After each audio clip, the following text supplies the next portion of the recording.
Hello. In this video, I would like to pick up on some of the themes that I introduced in the last video. Specifically, I would like to talk more about the two kinds of speech that I introduced in that video. The first kind of speech was speech that leads us towards the truth, or that helps us discover the truth, speech that reveals the truth. I called this kind of speech logos, or dialogue.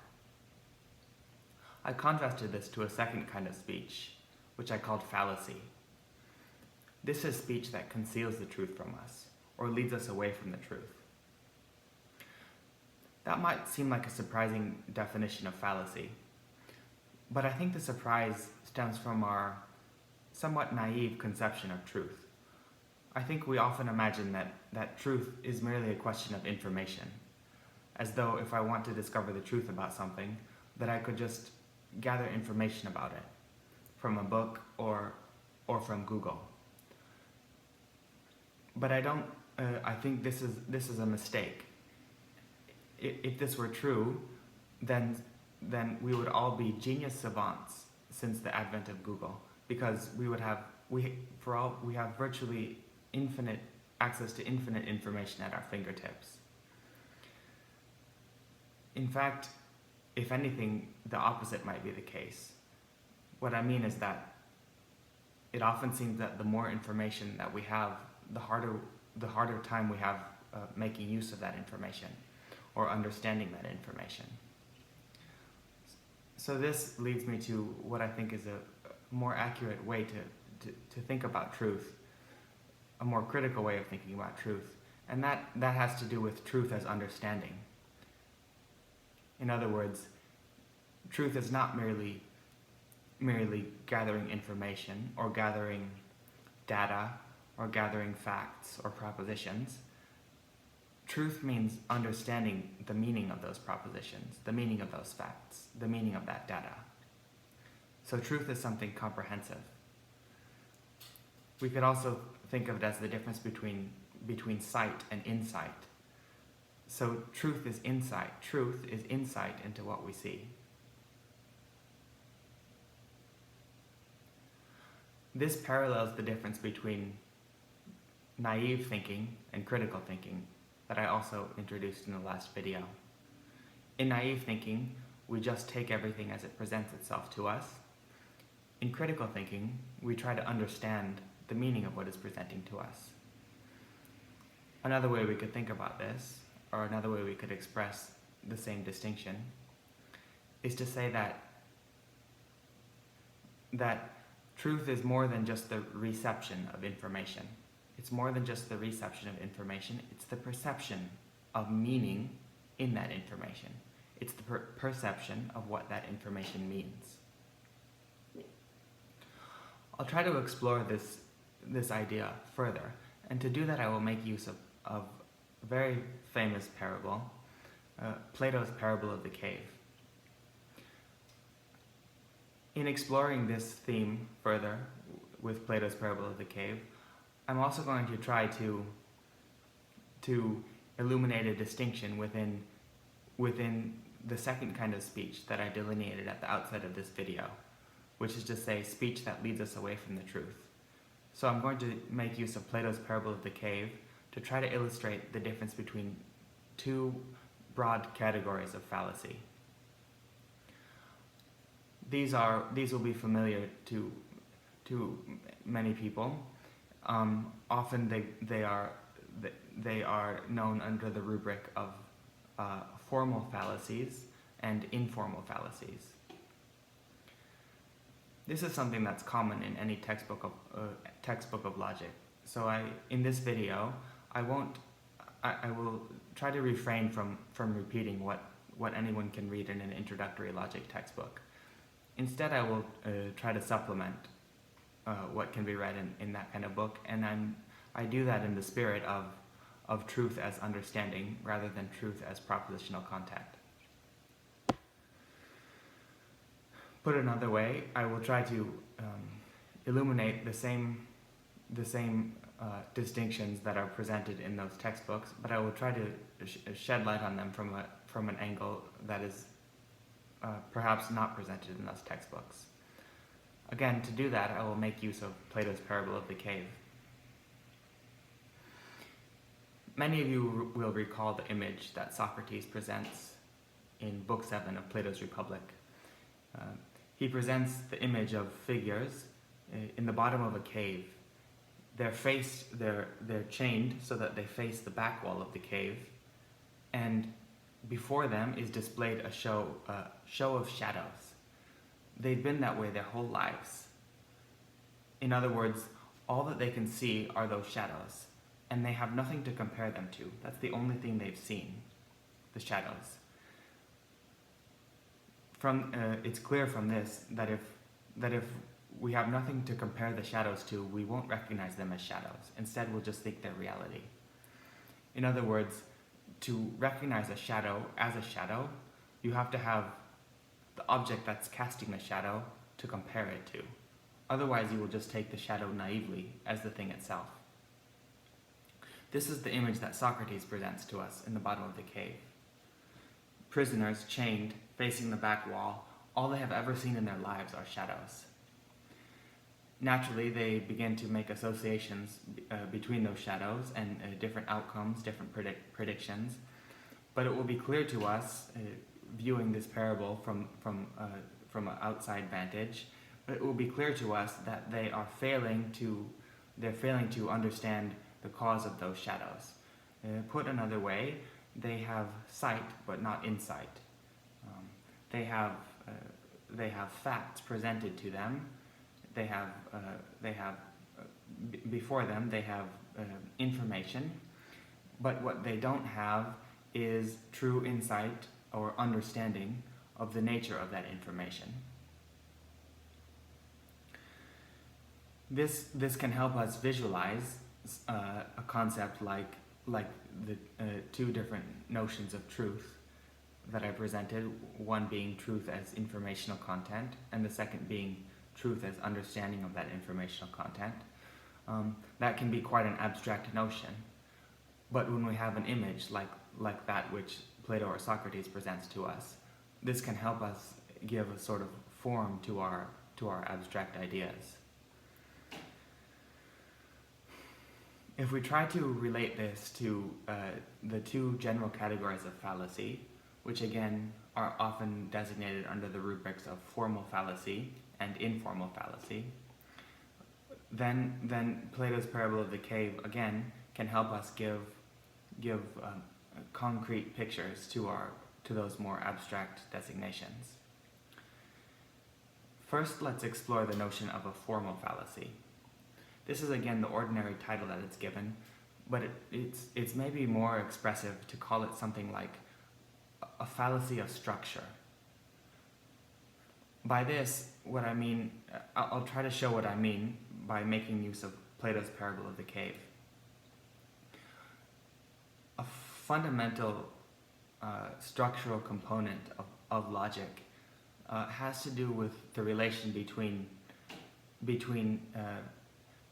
what are called necessary conditions and what are called sufficient conditions. Again, I will try to illustrate this with the images that Plato presented to us. If you think of the objects that are casting the shadows on the wall, if we can picture those to ourselves, it will be clear that those objects are, in order to so if we think of two things, we think of one as the objects that are casting the shadows, and the second thing as the shadows that are being cast. The objects that are casting the shadows, those themselves are necessary conditions for the shadows to be cast. Put another way, if there are shadows on the wall, we know for certain that there are objects that are casting those shadows, because shadows don't explain themselves.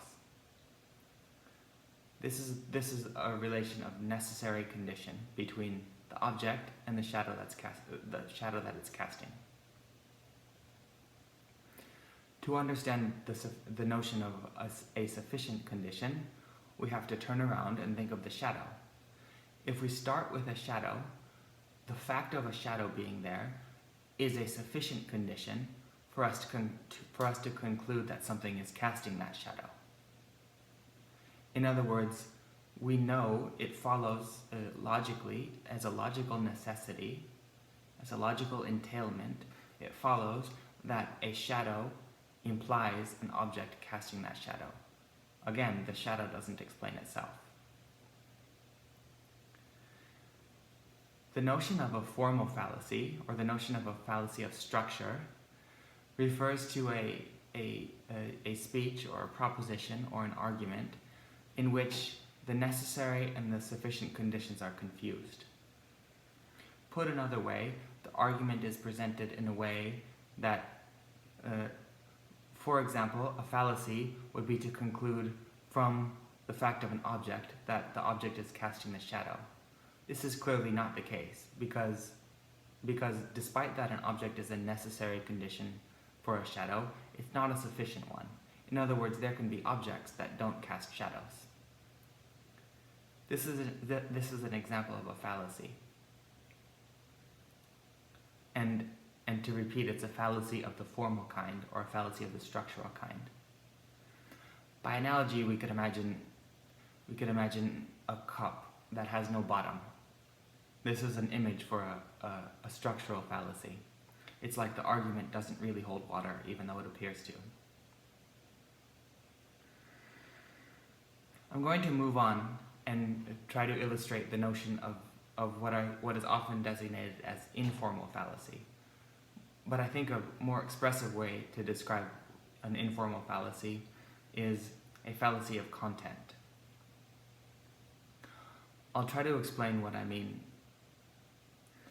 The second kind of fallacy, the fallacy of content, would have to do with mistaking. It would have to do with something that prevents us from understanding or misrepresents the truth. In other words, by misrepresenting, I mean it's something that fools us.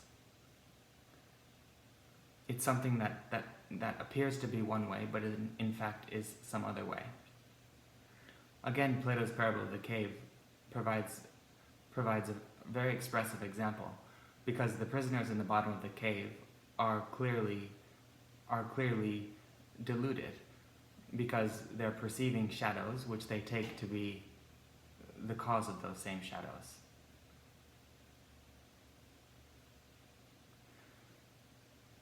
I would like to say, to explore this notion of the second kind of fallacy a little bit more. To do that, I will invoke a second parable to go along with Plato's parable of the cave. But I would like to conclude this video by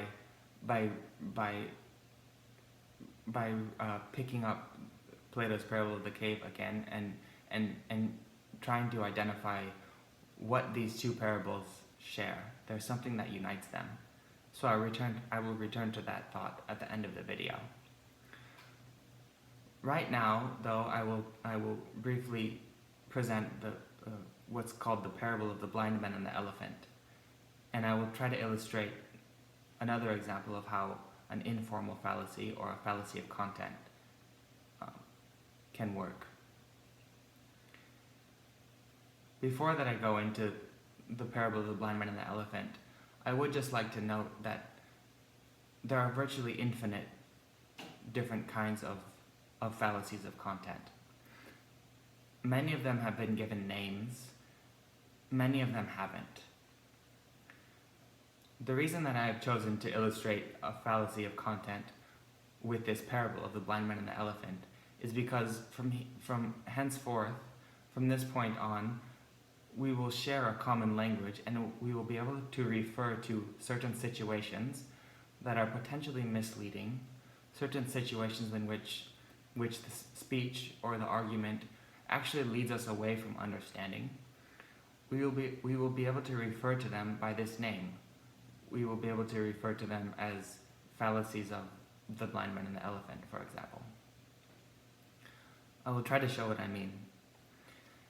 Briefly, the parable of the blind man and the elephant recounts half a dozen number of blind men that come to visit a creature that they've never encountered before. They know that it's called an elephant. Each of them approaches the elephant from a different side, and each of them comes away with a different conclusion. One approaches the elephant from its side and comes away with the conclusion that an elephant is akin to a wall. Another blind man approaches the elephant from its leg and comes away with the conclusion that an elephant is similar to a tree, etc. They each approach the elephant from a specific standpoint, and each one of them makes the mistake in this case of extrapolating his single standpoint and imagining that his single standpoint represents a comprehensive understanding of the elephant itself. I think it will be clear how the parable of the blind man and the elephant can help to illustrate a notion that I introduced at the beginning of this video, which is two concepts of truth. One of them, truth as propositions, or truth as facts, or truth as information. The other one, truth as understanding. This will become immediately clear once we have a concrete picture like the blind man and the elephant, because we can see the blind men falling into this fallacy of assuming that truth is something propositional. In fact, they're failing to perceive the elephant as such, and they're only perceiving their specific approaches to the elephant, the specific aspects that they encounter.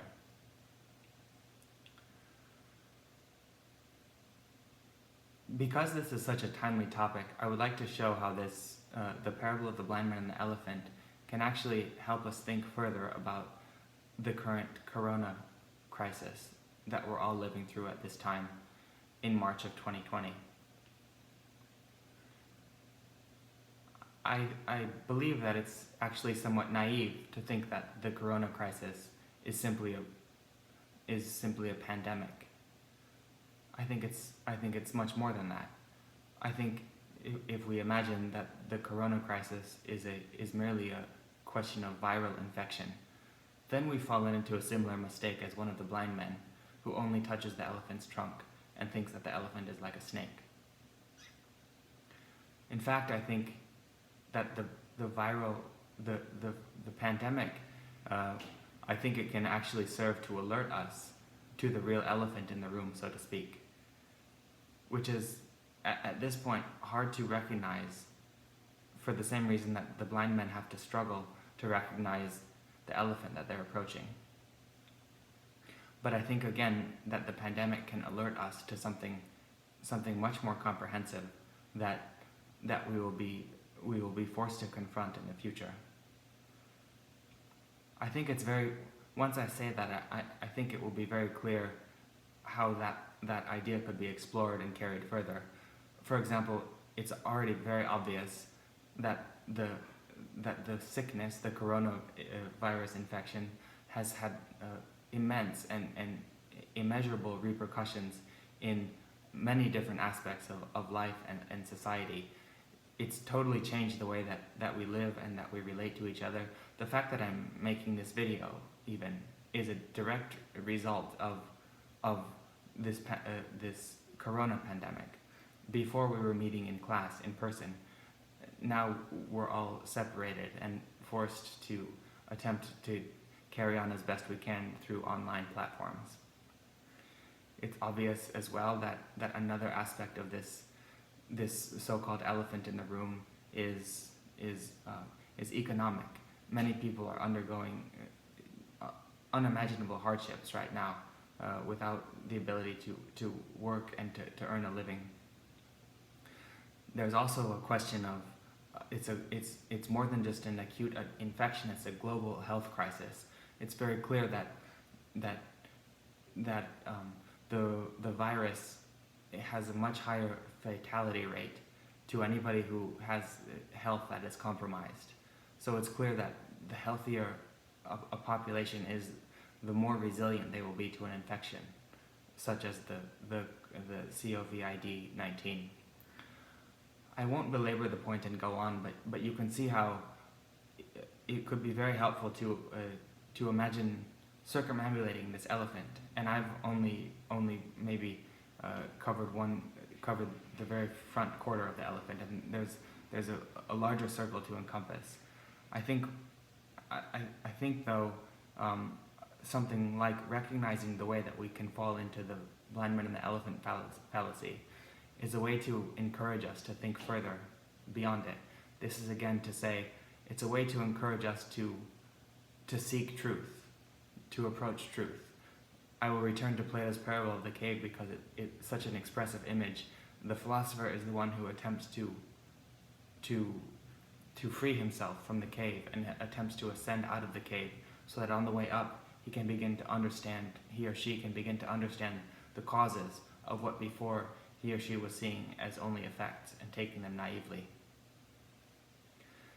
To conclude this video, I would just like to make the connection that I mentioned several minutes ago, and show how I think that Plato's parable of the cave and also the traditional parable of the blind man and the elephant, how they actually they share something a very common element that's actually in some ways the crux of both of those parables. I'd like to think of how the most expressive way to convey this that they share, and maybe it's in this way that in both cases the same thing prevents the characters in those stories. It's the same thing that prevents them from reaching the truth, from reaching understanding. The same thing holds them away from understanding. The same attitude estranges them from the truth in both parables. This attitude could be characterized as something like assuming that we already have the answer, assuming that they already know. No one in the bottom of the cave will be inclined to seek a cause for the shadows beyond the shadows themselves. No one in the bottom of the cave will be inclined to liberate him or herself from the bondage and seek the truth in that way. No one will be inclined to do that unless he or she begins to question whether or not the shadows are the ultimate explanation and the ultimate understanding.